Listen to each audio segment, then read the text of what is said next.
So anyways, moving on. I think we got a big series coming up this weekend to talk we about. did a lot of Mets talk. Whew. This one that will obviously hit home for both you and me. Yankees versus Red Sox, 3-game series at Fenway Park. I will actually be traveling up to Boston for the series. I'm super excited. Nice. Running into some family that weekend. It'll be a lot of fun. I cannot wait. But obviously, I'm really nervous about the Yankees' chances. I mean, let's talk about the Yankees for a bit. They're coming off a weekend where they lost 2 out of 3 to the Indians. And before that series happened, they were on the verge of sweeping the Orioles. They were 1 strike away from getting that sweep. But unfortunately, Gary Sanchez allows a pass ball. Stop me if you've heard that before. Orioles tie the game. Then they win in extra innings. Orioles ended up winning 8 games against the Yankees. That's literally 16% of their entire win total this year. Like, if the Yankees, God forbid, do not make the playoffs, I'm not just going to look at their current record against the AL East opponents, which, by the way, is 19-29. Not good. I'm going to look at their record against the Orioles, and if you turn all those 8 wins against the Orioles around, we would be talking about fighting for Tampa for the division and like having that last series of the year be meaningful against them in the Bronx. But I mean, how many times have you heard, the standings will be determined based on how they play against the, like, for example, the NL East this year will be determined on how everyone plays against the Marlins.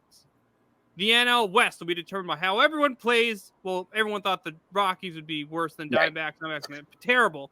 But how you play against the Pirates in the other division, the Rangers in the, how you do against those teams. And, you look at the AL East, it's how you play against the Orioles. Now, obviously, your record against them is pretty terrible. The Red Sox started the year swept by the Orioles. I know they ended up not losing as many games after the fact, but yeah, look at the Yankees. They're 4th. And we're by the talking way, about in contrast, look at the Rays. Exactly. With the Rays, switch the 8 to the win column. 18-1 against the Orioles. Yeah.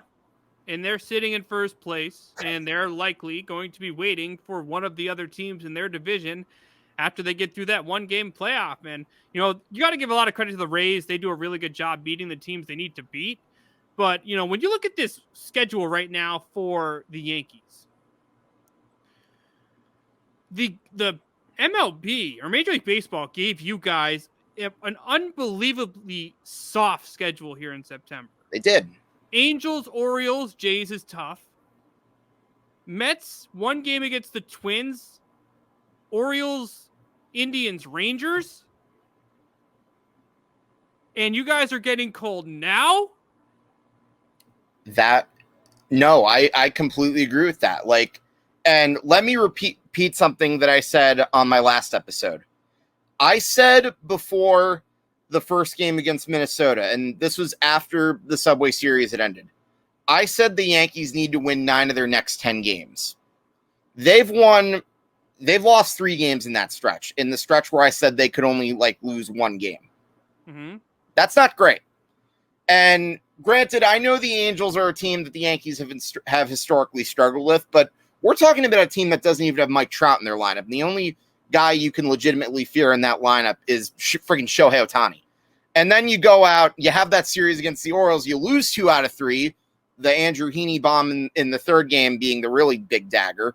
And then you also have 2 games against the Indians where you don't just lose, you get annihilated. Even Garrett Cole has his worst start in the Sunday game. That did not leave me feeling with too good of a taste in my mouth. And not to mention the Saturday game, you had that, I think it was the 4th or 5th inning. Indians were up 1-0. They went on to score 7 runs. And in the middle of that rally, guy hits a pop-up.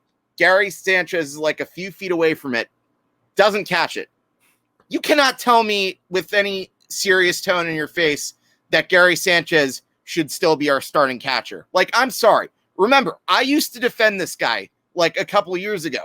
I used to say, okay, we know he can hit the tar out of the ball. We know he may not be the best defending them, but at least he can hit the tar, and at least his deficiencies can be fixed in years. 5 years later, I'm still waiting for those deficiencies to be fixed behind the plate. Yeah. I think the Yankees are going to go through a lot of changes this offseason, specifically if they don't even make it to a wild card game, which is looking quite likely here in the American League. I think one of the first changes they make is with Gary Sanchez. I think the Gary Sanchez experience in New York is over. And, I know I did say if they make the playoffs, I don't care if the Yankees, whatever they do, I think Gary Sanchez is done. Oh, agree. And the reason I say that is because, even though there's going to be a lot of moves made in New York, one guy who's staying is Garrett Cole. You want to know who he doesn't like throwing pitching to? Sanchez. Garrett Cole. Like, yep. It just, and it seems like more and more pitchers here in New York aren't pitching well with him behind the plate. His defense, clearly towards the end of the season, when you need to be playing your sharpest, doesn't look great. I mean, yes, they're kind of setting themselves up when he goes to a different situation, way less pressure. We'll see whatever happens. I could see Gary Sanchez going to a new team and being completely fine. Yeah. Could you imagine, even though I don't love the fit, but from an offensive lineup perspective, they're going to have to call the game from the dugout. But could you imagine if he ended up on a team like the Brewers? Oh, my gosh. In that ballpark? Yes, not the best defensive catcher, and they have done a very good job. You can find a defensive specialist. But could you imagine his fit in that lineup in a league that doesn't have a DH? They desperately need a bat like his. And I could see him going to that situation and thriving.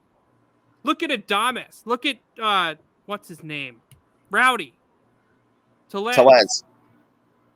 We've seen other guys come to the Brewers and they fit in so well.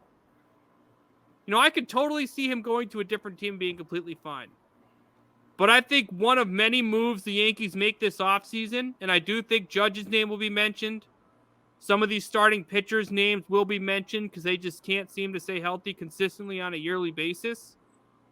But I think Yankees fans, I think his time is very, very soon coming to an end in the city of New York. Absolutely. And I think other positions where they got to really look into shortstop for sure, because we've pretty much, I've been screaming multiple times on the show, like, how many more botched ground balls do I need to see before we all realize Gleyber Torres really shouldn't be playing there and that he should have been second base all along? I mean, that's not mean. Are you surprised by that? No, I'm not, but I'm just saying.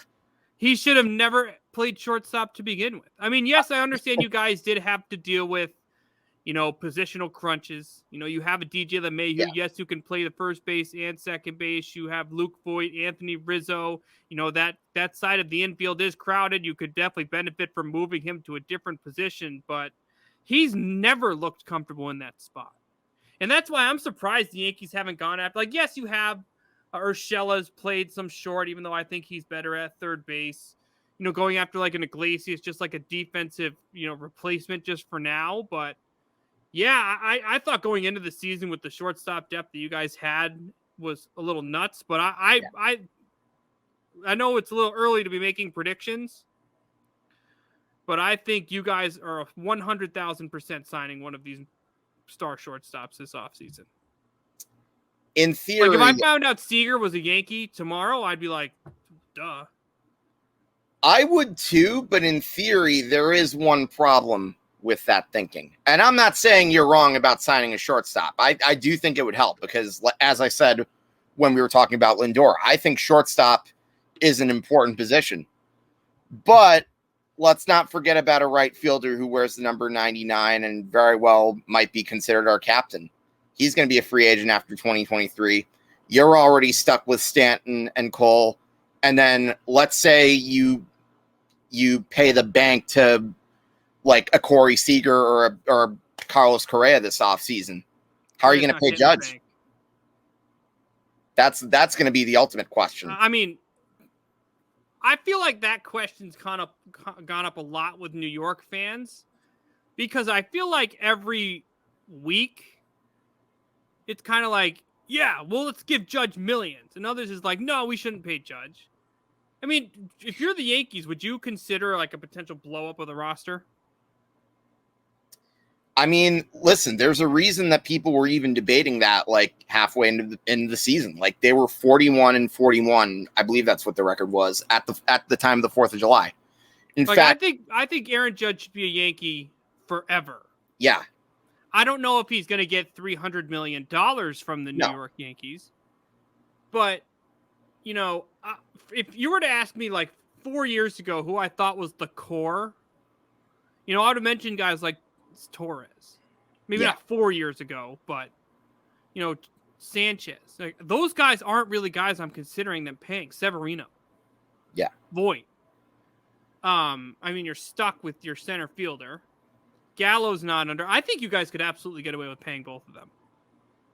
I really think you can. It leaves your starting pitching depth pretty weak because Tyone and Kluber, and I don't think you guys are going to give Severino's finally coming back.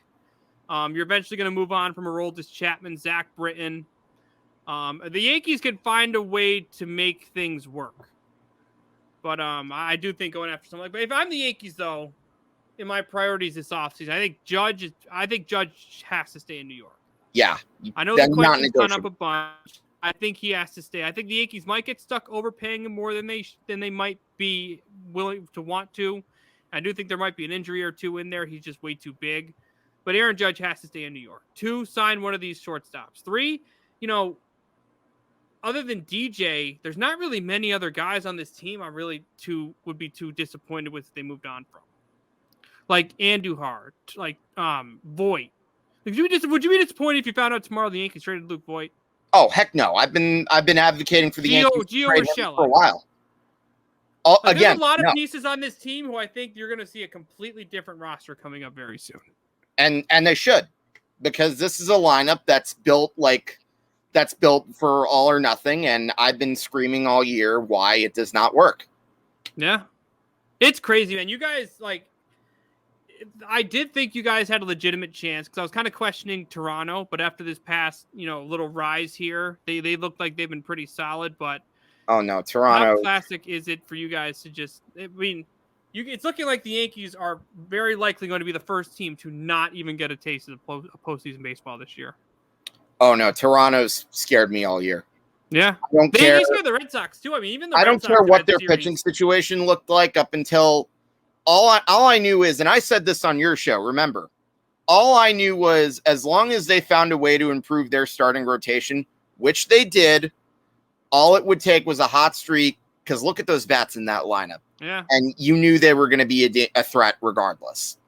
But you talk about, Robbie Ray's been a stud. Yes. They have Ryu, who has playoff experience. I know he's on the IL. Barrios... I don't think the Twins ever won a series when he was there. But I've been watching a little bit of Robbie Ray lately. Yes, he's likely going to be a Cy Young candidate in the American League. But he's been getting hit his last... I saw him get hit the last couple of starts. If I go into a series against the Toronto Blue Jays and I'm going up against Robbie Ray, yes, I know his season's been great, but if I have Eovaldi or Sale on the other side, I'm very confident the Red Sox winning that baseball game. Mm-hmm. I really am. Yeah, no, I don't blame The only one I was afraid of was Cole, and it looks like you guys aren't even going to be there. And again, I don't even know if we struggled, like I said, if we struggled against the Indians and the Orioles. And by the way, can I tell you what our stretch at Yankee Stadium was before Game 1 of the Texas series? We lost 8 of our last 10 home games prior to the first game of Texas. It's pretty bad. Let that sink in for a moment. Yeah. And again, I'm not trying to be like Mr. Yankee fan who's pessimistic. No, I'm being honest. I am not too confident about their chances going into the playoffs. And even if by some miracle we do find a way into that wild card, and let's say Toronto collapses, which I do not expect to happen, then you got the wild card game, and look at the bullpen. Now, granted, the bullpen's improved. We could potentially get Weiziga back later in the season, but I doubt that. We could potentially be using Luis Severino and Michael King in the pen. It is getting a little bit healthier, but then when I have to see Chad Green giving up meatballs left and right, I'm pretty sure he's giving up 15 home runs this year for the Yankees. Not great. And when I have to see Aroldis Chapman on the mound sweating bullets like crazy after walking the first guy, don't try to tell me I should be confident in my team's chances. And then he is stressful to watch. And then even if we get past that wild card round, you still have to deal with the Rays in the division series. And Lord knows our record against the Rays. It's not a good road for anyone. It's not. Like, I'm looking at it as a Red Sox fan, like, oh, sweet. We got Toronto or New York in a location still to be determined to win and play the Rays, a team I'm not too confident in playing either. So whether we make it or you make it, I'm not sitting here like, bring on the Rays. It's like, oh, no. We have to deal with the Rays. But oh well, I mean, that's playoff baseball. If you want to win the title, you got to play the best teams in the league. To be the best, you've got a lot of chances. You've had a lot of chances to do this Rays team this year. I know they've gotten them best the Red Sox, but hopefully you can use some of that to your advantage. But I'm worried about that one-game playoff. I'm not even worried about the Rays right now. If you think about the Rays, you're not going to get to the Rays. So now, obviously, we got to talk about your Boston Red Sox. Right now, as we speak, they're playing right now. They're up 2-0 after the first inning against the New York Metropolitans. Seems to me that those hideous city connect jerseys are working for you. I don't know. Yeah, I mean, when I first saw them, I thought they were terrible. When I started seeing the players wear it, I was like, all right, fine. For a weekend, I get it. Represent, the city, honor people, whatever. Then they started seeing how they were playing, and I was like, okay, if they can start rallying with these, I don't care what they wear. We got to get hot now. Yes. Now. You want to make a playoff run? This is the time you got to start figuring it out. And if it takes wearing yellow jerseys that I hated in May, wear them. Because if it can get you ready for that one game and then ready for a series potentially against the Rays, you got to do whatever works. And when you look at the Red Sox right now, they were a team I was very worried about a couple weeks ago. Yeah. They were dealing with constant COVID-19 cases, and their lineup was inconsistent, and their defense was inconsistent. And Alex Cora woke up every morning not knowing who was going to be testing positive and not testing positive, and who was going to be on the field and who not going to be on the field, and what is rotation and bullpen and whatever was going to look at on a daily basis. Now they're coming back. They're finding a lineup that works. I mentioned this before to a couple buddies off the air on MLB when I constantly talk about the Boston Red Sox. When they called up Jarren Duran, yes, it was awesome, but they started to not look and play the same. The defense just wasn't playing much better. The defense hasn't been perfect, but I do think with Kike Hernandez playing full-time in center field, it just sets the defense. The team plays much better, way more confident there on the defensive side. Yes, they have improved really all over the place on defense. Yes, they've had a few major errors. Who hasn't in Major League Baseball? But I'm way more confident in this team today than I was a couple weeks ago. Their bullpen's getting much healthier. Yes, Matt Barnes has looked a little wild upon his return. I do think Adam Ottavino is a little overused, and those two do make me a little bit nervous, but Hansel Robles has really figured it out, hasn't given up a run, I think, his last 8 appearances. Same with Josh Taylor, Darwinzon Hernandez, who again didn't look perfect yesterday against the New York Mets, but a lot of these depth pitchers the Red Sox are going to need here in the postseason have looked a lot better. Now, hopefully Garrett Whitlock can come back. We know Alex Cora is a guy who's not afraid to use a starter in a relief role or kind of, throw someone in a position they're uncomfortable with. We've seen him in those situations, and hopefully he can find those matchups that work down the road. But I was very nervous about the Red Sox 3 weeks ago. Today, I think this is a team that can possibly make a sneaky run here because they're starting to play together at a very key time here, and hopefully this New York series can help move them, carry their momentum into a potential postseason run. And who I think the Red Sox recent stretch is accredited to? I think that's a credit to Alex Cora. I think given the way he's dealt with the Red Sox, like not knowing who's going to be in, and now they're on a 6-game winning streak that could potentially reach 7 by the end of the night. We know that he's good at managing pitching and knows when to let guys take a rest, and one positive thing I've noticed about Alex Cora, he never really feels the pressure of dealing with the Boston media, and I think probably a good reason for that may be because he was a player himself. But as much as I can shame Alex Cora all I want for what he may have done with his role with like Houston, I think he's a really good manager who just knows how to get through to his players. Yeah, and I mean, this team really responds to him. We saw his name included in a lot of reasons why they made a lot of these moves. I mean, Marwin Gonzalez, I know he's not on the team anymore, but he used to play for Alex Cora. Kike Hernandez was familiar with Alex Cora. There was a lot of pieces he had to do with building this roster. And, he knew these guys. He was comfortable with Chaim Bloom, comfortable with the city of Boston, knew the ownership. It was just a role that he was able to thrive in.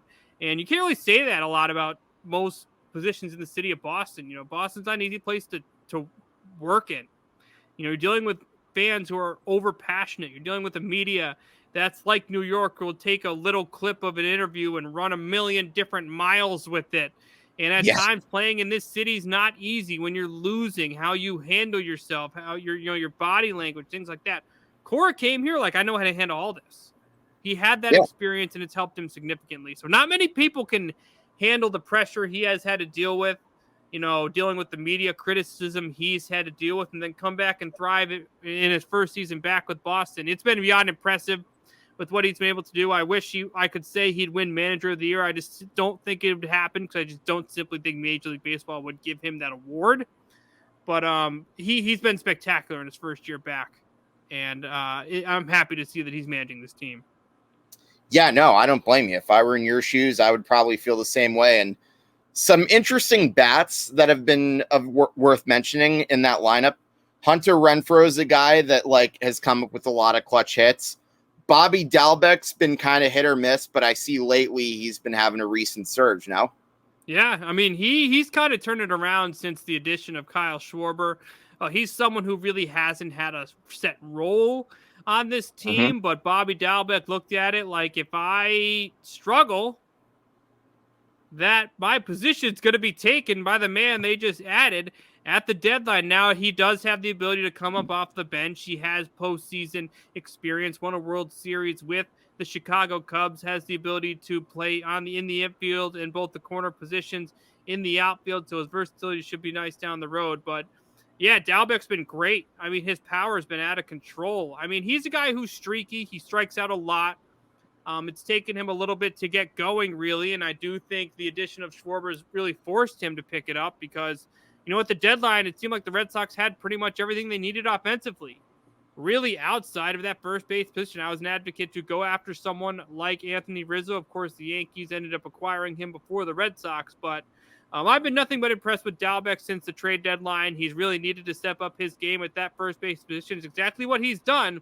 And he's moved him up a little bit in the order. He's not been afraid to put him in a little more leverage positions. When the game I went to, he was hitting 6th. Normally he hits about 7th or 8th. So we'd love to see Cora giving the young kid a little bit more opportunities. But he needed this stretch here, because Red Sox fans were getting a little bit concerned, and he saved his role there as the starting first baseman. We'll see how Cora positions the rest of the team for the rest of this season. And I'll tell you another thing that's helped you down the stretch, too, is your pitching. I mean, we all knew that Chris Sale, his return was imminent at any moment for them that season. But it also helps that you have Nathan Eovaldi, who's been absolutely pitching like lights out over the course of the second half of the season. I mean, I think very well. If you look at the Red Sox for most of the season, I think he's definitely been your legitimate ace this year. Yeah, and I mean, if you were to ask me who I'd start game one of that wild card series, I'd tell you I think they should start Nathan Eovaldi. I mean, the crazy thing about it is Chris Sale's a stud. No one's saying he isn't. But I went to the Orioles game, and they were hitting some loud outs. Like, they were making some contact against Chris Sale. Now, it's the Orioles. They're a team that doesn't really hit with a game plan, pitch with a game plan. They're kind of just praying the season ends tomorrow so they can go golfing faster. But the way I look at that is, what if you replace, Austin Hayes with Vladimir Guerrero Jr.? You replace, Cedric Mullins with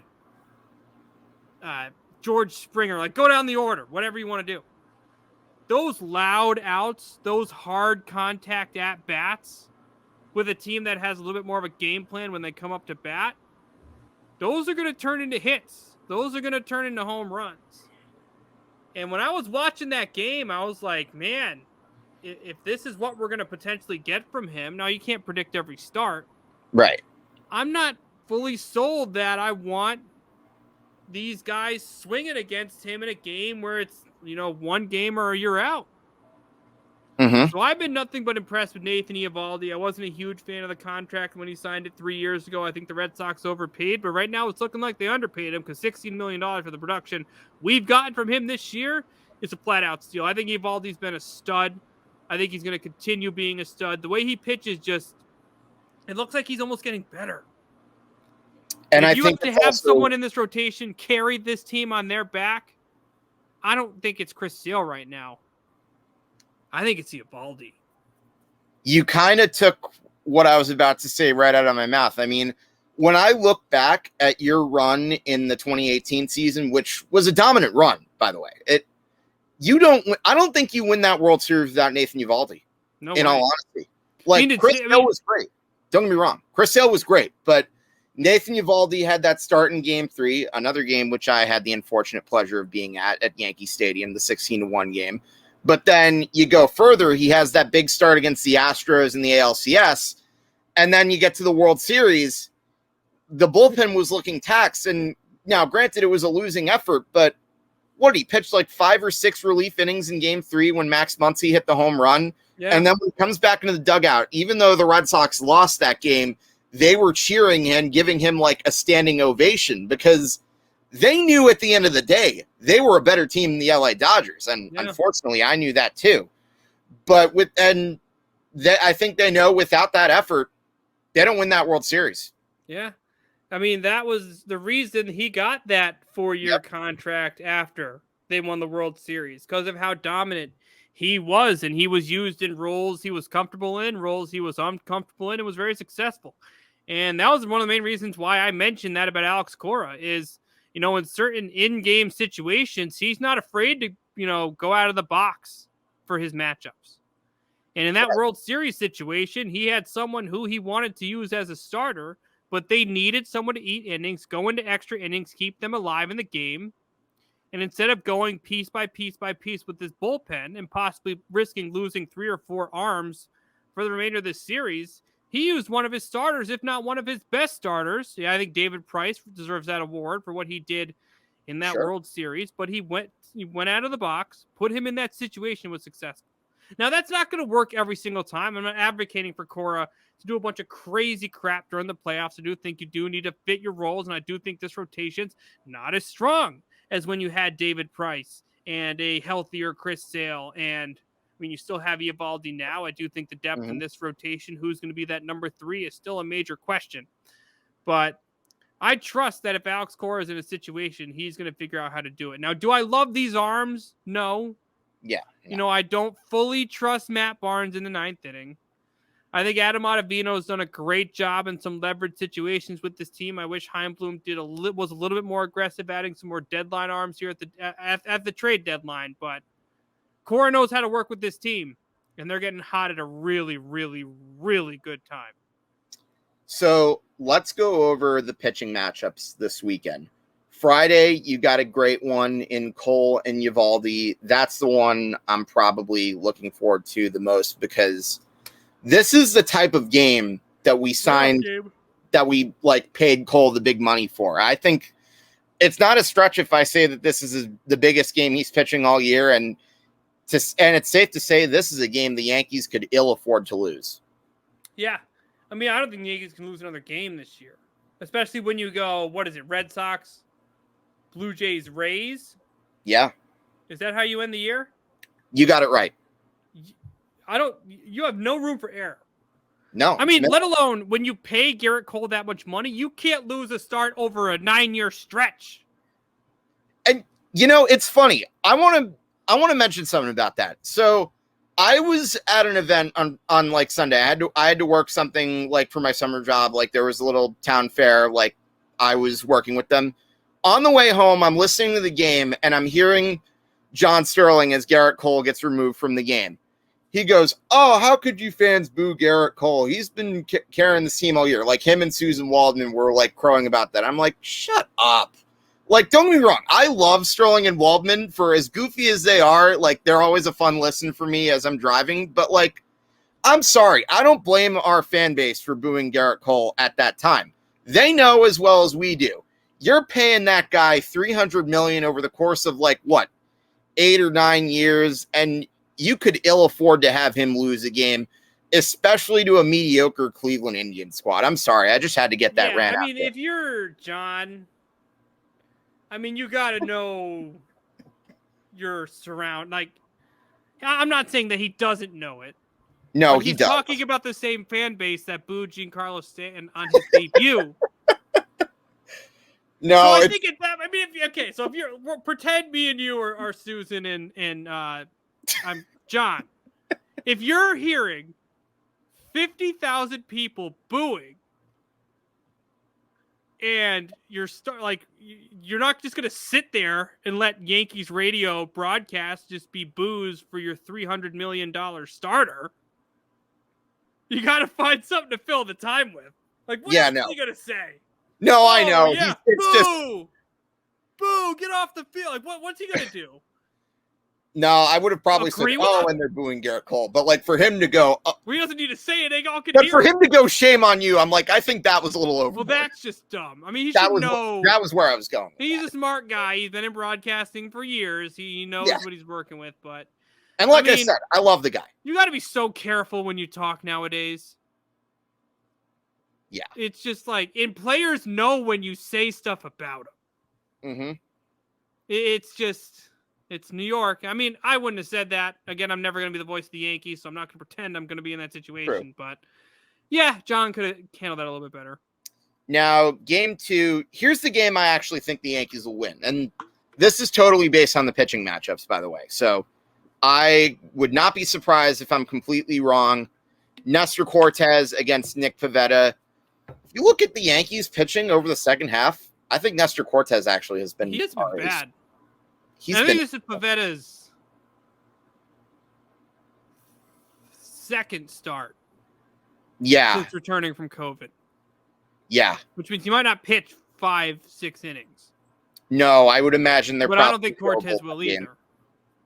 That won't be a bullpen. Give me a little farther. I think they'll try and get him 5 innings. They'll try and get him 5 innings regardless. No, I'm sorry. Let me rephrase that. I wouldn't say like bullpen as in you're going to open him an inning or two. I'm talking about more like you're going to have him get through like maybe 3 or 4 and see where it goes afterwards and play it by ear. Yeah. This weekend is going to be a massive test for the guys that I mentioned earlier on the show, who are those middle, I don't want to say non-leverage because I don't want to make it seem like certain situations aren't important. But for those like 6th, 7th, maybe 8th inning relief pitchers, you're Josh Taylor, Garrett Richards, who's now a bullpen piece, Hansel Robles, who I would love to see secure an 8th inning role, because I don't fully trust Matt Barnes in the 9th right now. Again, that can change over 2 weeks, but show me, and then I'll believe it. Darwinson Hernandez. Austin, I think they call him Big Fudge now. I don't know why, but Austin Big Fudge Davis. Guys who've gone 4, 5, 6, some even 8 outings recently without giving up a hit. If you can face this Yankees team this weekend in games you need to win to remain alive in the wild card, this is a huge test for those guys. Alex Cora is sitting here right now. Okay, Josh Taylor. Can I trust that when we're up 1, hypothetically, against the Yankees or the Blue Jays in a win-or-go-home game, that you're going to get me a clean inning and get out of it? You're playing the Yankees. Yep. You're on national TV. You're playing a team that needs these wins just as much as you do to remain alive. Yep. I'm telling you this right now. The Red Sox don't want to go to Toronto. No. The Yankees don't want to go to Toronto. Now, it does help for the Red Sox that the Yankees and the Jays play each other. So Right. if you guys kind of beat each other up, split a series, whatever, it can kind of keep you guys down in the second spot as they go and sweep a team like the Orioles or possibly the Nationals. Kind of work the schedule advantage. It does help the Red Sox favor. That's why I do believe the Red Sox will be the number 2 team in the wild card. Thank God. Right. Or number 1 team in the wild card and host either the Red Sox or not. I can't even talk right now. The Yankees or the Blue Jays. It's okay. I've had those moments. But if you're Alex Cora, you're not finding out who your leverage pitcher is against the Nationals. Right. You're not finding who's going to strike out Aaron Judge, or if we're playing Toronto, Vladimir Guerrero Jr. in the 8th inning with 2 men on. You're not finding that out against Austin Hayes. No offense to him. I mean, you'll learn something against Soto. Mm-hmm. But you're not finding that out against... God, who's even on the Nationals right now? The only pitcher I was just about to say a second baseman who's in a little bit of trouble. Thank God I didn't. But the only pitcher who I can even think of on the Nationals right now is Josiah Gray, and that's only because he pitched for New Rochelle High School, which is not too far from where I live. So that's why I even know who Josiah Gray is. I think I know the Nationals are irrelevant, but I think they demoted Robles. Victor Robles? Yeah, I think they. That guy. Yeah, I'm trying to. I don't know why this is bothering me so much. Who the hell is on that team? No, it's Bell, weird. Josh Bell. It's Carter Kivu. I don't even know. That's why I'm saying, like, I can't believe I picked that team to be a factor. If you want to know who's getting you that out, you are finding that out this weekend. Right. Yeah. No, it's big for both of them, and I would probably argue the same about the Yankees because now they have more options coming out of that bullpen. I mentioned Luis Severino's coming back. I don't think he's going to be starting at all for the remainder of the season, but how he does in the bullpen remains to be seen. Michael King has been pretty effective in long relief. Maybe he ends up getting a high leverage situation. And what if by some miracle we get back Jonathan Loaisiga? So Yankees are kind of in that same underrated situation. Loss. Underrated? Are you kidding? That was a killer. This is why I say underrated. Because I agree with you. Yeah. Whenever you talk about the Yankees bullpen from a non-inside New York and people like me who pay attention to the Yankees, if you were to tell me the Yankees' key bullpen names, you wouldn't mention him. You would if you watched them. But you'd be like, oh, Britton, Chapman, no. Chad Green. Like, there's way more recognizable names in your bullpen. Yeah. So, like, if you were to tell, like, someone in Kansas City that Jonathan Loaisiga was down, someone that doesn't pay attention, they'd be like, oh, okay. You know, they'll be okay. But for, like, that sucked. Yeah. No. Like, that dude was a stud in your bullpen. He had a Houdini-like moment against you guys in that series where he swept you, where you had the bases loaded, no outs, and he didn't even give him a single run. That's what David Robertson used to do back in the day. He was good. He's good. He's a guy I've kind of been advocating to be closer too. And I remember thinking, just be careful with him. You don't want him to be injured because if you look at everybody else in the bullpen, I think the lack of hitting is probably going hand in hand to the reason why the Yankees have had so many like bullpen meltdowns this year. Yeah. I mean, there's a lot stemming. I mean, I don't think you guys are fully confident in your closer. You haven't had Britton for the full season. Like we mentioned before, Loaisiga went down. Chad Green's frequently involved in a decision, which doesn't 15 exactly home runs. mean... Remember that. 15 home runs. Yeah. I feel like I'm missing someone. They've also lost 8 games when it doesn't help. If you aren't set, if you're not sold on who your 9th inning guy is, it always makes things more difficult. And I feel like the Yankees have just had issue after issue after issue after issue there on the back end.